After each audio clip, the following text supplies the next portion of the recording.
সর্বধর্মান পরিত্যজ্য মামেকং শরণং ব্রজ অহং তাং সর্বপাপেভ্য মোক্ষয়িষ্যামি মা শুচঃ। ভগবদ্গীতার এই শ্লোকটি মানবজাতির জন্য শ্রীকৃষ্ণের এক মহৎ বার্তা।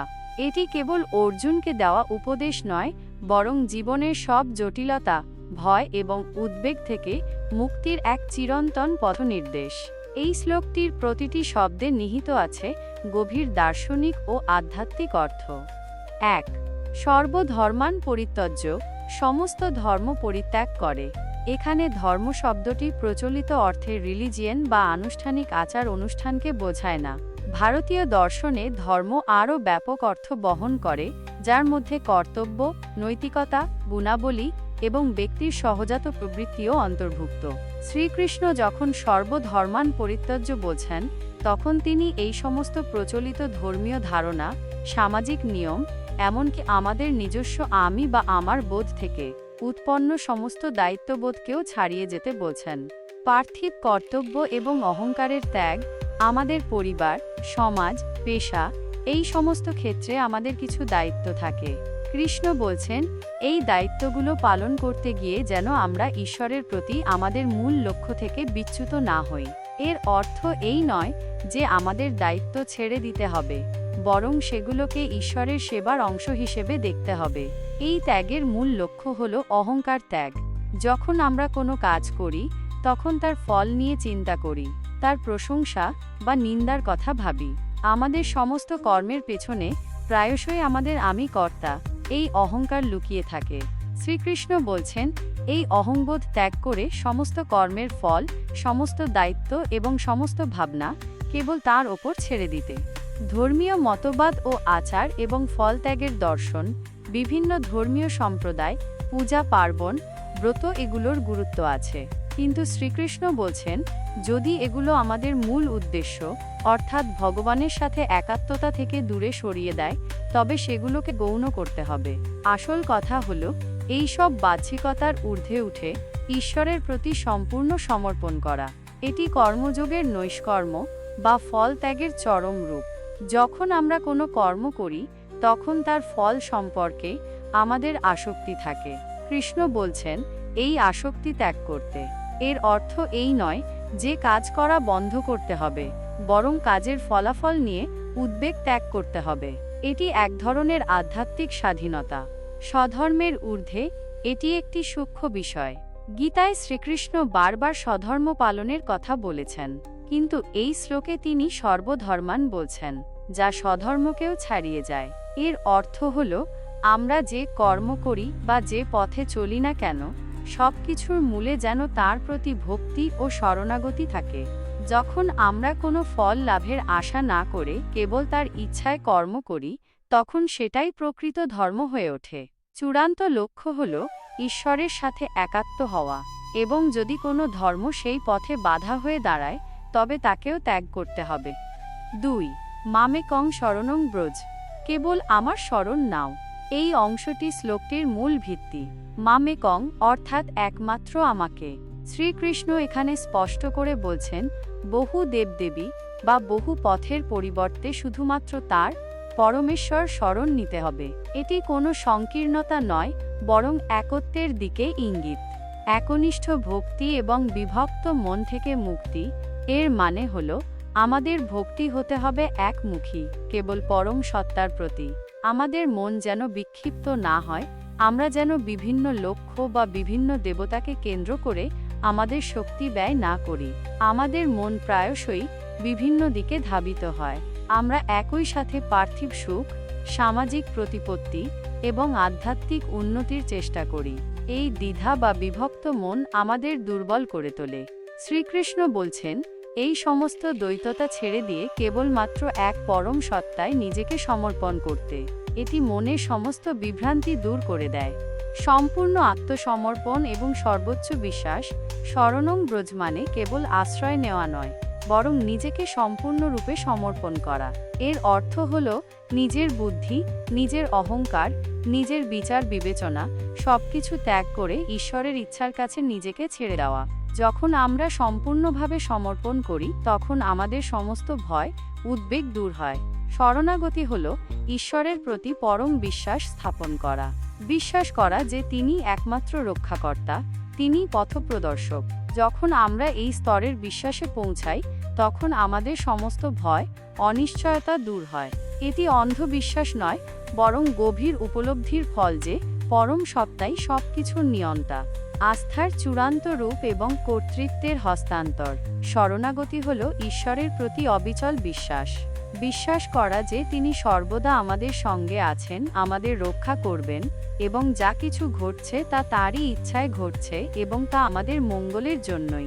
শরণং ব্রজ মানে নিজের জীবনের সমস্ত কর্তৃত্ব ঈশ্বরের হাতে তুলে দেওয়া। আমাদের ভালো মন্দ, সুখ দুঃখ সবকিছু তার ইচ্ছায় অর্পণ করা। যখন আমরা এই আত্মসমর্পণ করি, তখন আমাদের ওপর থেকে এক বিশাল বোঝা নেমে যায়। আমরা হালকা বোধ করি, কারণ আমাদের আর ব্যক্তিগত ফলাফলের জন্য উদ্বিগ্ন হতে হয় না। ভক্তির সারমর্ম। এটি নবধা ভক্তির শ্রবণ, কীর্তন, স্মরণ, পাদসেবন, অর্চন, বন্দন, দাস্য, সখ্য, আত্মনিবেদন। চূড়ান্ত পর্যায়ে আত্মনিবেদন। নিজের সর্বস্ব ঈশ্বরের চরণে অর্পণ করাই হল আত্মনিবেদন। ৩. অহং তাং সর্ব পাপেভ্যো মোক্ষয়িষ্যামি। আমি তোমাকে সমস্ত পাপ থেকে মুক্ত করব। এই অংশটি হল শ্রীকৃষ্ণের প্রতিজ্ঞা, যা তার পরম দয়ালু রূপকে প্রকাশ করে। সর্ব পাপেভ্যো মোক্ষয়িষ্যামি মানে হল সমস্ত পাপ থেকে মুক্তি। পাপের ধারণা এবং ব্যাপক অর্থ। গীতায় পাপ বলতে শুধুমাত্র অন্যায় কাজকে বোঝানো হয়নি। এখানে পাপ বলতে সেই সমস্ত কর্মফলকেও বোঝানো হয়েছে যা আমাদের বারবার জন্ম মৃত্যুর চক্রে আবদ্ধ করে রাখে। আমাদের অজ্ঞতা, অহংকার, কামনা, বাসনা, ক্রোধ এগুলোই আমাদের পাপের মূলে। পাপ বলতে কেবল মন্দ কাজ নয়, বরং কর্মফলের সেই বন্ধন যা আমাদের বারবার জন্ম মৃত্যুর চক্রে আবদ্ধ করে। আমাদের অবিদ্যা, অজ্ঞানতা, আসক্তি, অহংকার, কামনা, বাসনা এগুলোই মূল পাপ। শ্রীকৃষ্ণ বলছেন এই সমস্ত বন্ধন থেকে তিনি মুক্তি দেবেন। কর্মফলের বন্ধন থেকে মুক্তি এবং কর্মফল দগ্ধকরণ। যখন আমরা সম্পূর্ণভাবে ঈশ্বরের শরণ নিই, তখন আমাদের সমস্ত কর্মফল তাকে অর্পণ করা হয়। তিনি সেই ফল থেকে আমাদের মুক্তি দেন। এর মানে এই নয় যে আমরা অন্যায় কাজ করার লাইসেন্স পাই, বরং বোঝায় যে আমাদের হৃদয় যখন পরিশুদ্ধ হয় এবং আমরা ঈশ্বরের ইচ্ছায় কাজ করি, তখন কোনো নতুন পাপের সৃষ্টি হয় না এবং অতীতের পাপের ফলও দগ্ধ হয়ে যায়। যখন একজন ভক্ত সম্পূর্ণভাবে শরণাগত হয়, তখন তার সমস্ত কর্মফল, সঞ্চিতা কর্ম, প্রারব্ধ কর্ম এবং ক্রিয়মান কর্ম শ্রীকৃষ্ণ স্বয়ং গ্রহণ করেন, অথবা সেগুলোকে নিষ্ক্রিয় করে দেন। এর অর্থ এই নয় যে আমরা পাপ করার স্বাধীনতা পাই, বরং এর অর্থ হল যখন আমাদের মন শুদ্ধ হয় এবং আমরা তার ইচ্ছায় কর্ম করি, তখন আমাদের দ্বারা কোনো নতুন পাপ সৃষ্টি হয় না এবং অতীতের পাপের বন্ধনও শিথিল হয়ে যায়। মুক্তি ও নির্বাণ। এই মুক্তি কেবল জাগতিক কষ্ট থেকে মুক্তি নয়, এটি জন্ম মৃত্যুর চক্র থেকে মুক্তি, অর্থাৎ মোক্ষ। যখন আমরা ঈশ্বরের সাথে একাত্ম হই, তখন আমরা চূড়ান্ত শান্তি এবং আনন্দ লাভ করি। এই মোক্ষয়িষ্যামি অর্থ কেবল সাময়িক মুক্তি নয়, এটি জন্ম মৃত্যুর চক্র থেকে চূড়ান্ত মুক্তি বা মোক্ষ। এটি ভববন্ধন থেকে মুক্তি। যখন একজন জীব এই স্তরে পৌঁছায়, তখন সে পরমেশ্বরের সাথে একাত্ম হয় এবং শাশ্বত আনন্দ লাভ করে। ৪. মা শুচঃ। চিন্তা করো না, শোক করো না। এই ছোট কিন্তু শক্তিশালী বাক্যটি শ্লোকটির উপসংহার। মা শুচ মানে হল শোক করো না বা ভয় পেও না। নির্ভয়তা ও আস্থা এবং নির্বিঘ্নতা ও শান্তি। যখন আমরা সম্পূর্ণরূপে ঈশ্বরের শরণ নিই, তখন তিনি আমাদের সমস্ত দায়িত্ব গ্রহণ করেন। তাই আমাদের আর কোনো ভয় বা উদ্বেগের প্রয়োজন থাকে না। তিনি আমাদের পথপ্রদর্শক, রক্ষক এবং ত্রাণকর্তা।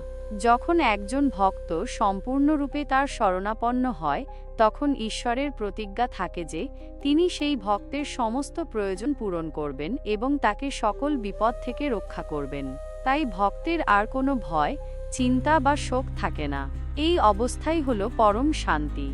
মনের শান্তি এবং আস্থার স্তম্ভ। আমাদের জীবনের সমস্ত সমস্যা, উদ্বেগ এবং অনিশ্চয়তা থেকে মুক্তি মেলে যখন আমরা বিশ্বাস করি যে ঈশ্বর আমাদের দেখাশোনা করছেন। এই বিশ্বাসই আমাদের মনে পরম শান্তি নিয়ে আসে। এই বাক্যটি ভক্তের মনে আস্থার এক দৃঢ় স্তম্ভ স্থাপন করে। এটি আমাদের মনে করিয়ে দেয় যে যতই কঠিন পরিস্থিতি আসুক না কেন, ঈশ্বর সর্বদা আমাদের সঙ্গে আছেন। আশ্বাসের বাণী এবং আধ্যাত্মিক নির্ভরতা। এটি শ্রীকৃষ্ণের চূড়ান্ত আশ্বাস যে যারা তার শরণাপন্ন হয় তাদের কোনো চিন্তা করার দরকার নেই। তিনি তাদের সব ভার গ্রহণ করবেন এবং তাদের চূড়ান্ত লক্ষ্যে পৌঁছে দেবেন। এটি আমাদের শেখায় যে জাগতিক সবকিছু পরিবর্তনশীল এবং অনিশ্চিত। একমাত্র ঈশ্বরই অটল এবং নির্ভরযোগ্য। তাই তার উপর নির্ভর করাই হল প্রকৃত বুদ্ধিমানের কাজ। শ্লোকটির সার্বজনীন তাৎপর্য এবং ব্যবহারিক প্রয়োগ। এই শ্লোকটি কেবল অর্জুনের জন্য নয়, এটি মানবজাতির জন্য এক চিরন্তন বার্তা। এটি ভগবদ্গীতার সবচেয়ে গুরুত্বপূর্ণ শ্লোকগুলোর মধ্যে একটি, কারণ এটি সরাসরি মোক্ষ এবং শরণাগতির পথ নির্দেশ করে। এটি আমাদের স্মরণ করিয়ে দেয় যে জীবনের চূড়ান্ত লক্ষ্য হল পরমেশ্বরের সাথে একাত্ম হওয়া, এবং সেই পথে শরণাগতিই হল সবচেয়ে শক্তিশালী মাধ্যম। একমাত্র পরম সত্তার প্রতি সমর্পণ। এটি বহু দেবদেবী বা বিভিন্ন মতবাদকে অস্বীকার করে না, বরং তাদের মূলে যে এক পরম সত্তা আছেন তার প্রতি একনিষ্ঠ ভক্তির কথা বলে। সব পদ যেখানে গিয়ে মেশে, সেই পরম ঈশ্বরের প্রতি আমাদের আত্মসমর্পণ করতে হবে। কর্মের ফল ত্যাগ। ফলাফলের আশা না করে কর্ম করা এবং সেই কর্মফল ঈশ্বরকে অর্পণ করা এই শ্লোকের একটি গুরুত্বপূর্ণ দিক। যখন আমরা ফল ত্যাগ করি তখন আমরা কর্মফলের বন্ধন থেকে মুক্ত হই। পরম শান্তি ও মুক্তি, শরণাগতিই হল মোক্ষের পথ। যখন আমরা নিজেদের সমস্ত অহংকার, ভয় এবং সংশয় ত্যাগ করে ঈশ্বরের কাছে আত্মসমর্পণ করি, তখন আমরা পরম শান্তি ও চূড়ান্ত মুক্তি লাভ করি। দৈনন্দিন জীবনে এর অর্থ এই নয় যে আমাদের ঘর সংসার ছেড়ে সন্ন্যাসী হতে হবে। এর অর্থ হল আমাদের প্রতিটি কর্ম, প্রতিটি চিন্তা ঈশ্বরের উদ্দেশ্যে নিবেদন করা। কর্মের ফল নিয়ে আসক্ত না হয়ে কেবল কর্তব্যবোধে কাজ করা। মানসিক শান্তি। আধুনিক জীবনে আমরা নানা দুশ্চিন্তা ও মানসিক চাপে ভুগি। এই শ্লোকটি আমাদের শেখায় কিভাবে এই চাপ থেকে মুক্তি পেতে হয়। ঈশ্বরের ওপর সব ভার ছেড়ে দিলে মন শান্ত হয়। একত্ব অনুভব। এটি কেবল ধর্মীয় বিশ্বাস নয়, একটি গভীর আধ্যাত্মিক সত্য। সমস্ত বৈচিত্র্যের পেছনে যে এক পরম সত্তা বিরাজমান, এই শ্লোকটি সেই একত্ব অনুভব করার পথ দেখায়। সর্বোচ্চ প্রেম। এটি হলো ঈশ্বরের প্রতি সর্বোচ্চ প্রেম, যেখানে ভক্ত নিজেকে সম্পূর্ণভাবে উৎসর্গ করে। এই প্রেমই ভক্তকে মুক্তির পথে নিয়ে যায়। এই শ্লোকটি আমাদের মনে করিয়ে দেয় যে আমরা একা নই। পরম সত্তা সর্বদা আমাদের সঙ্গে আছেন, শুধু তার প্রতি আমাদের বিশ্বাস স্থাপন করতে হবে এবং তার শরণ নিতে হবে।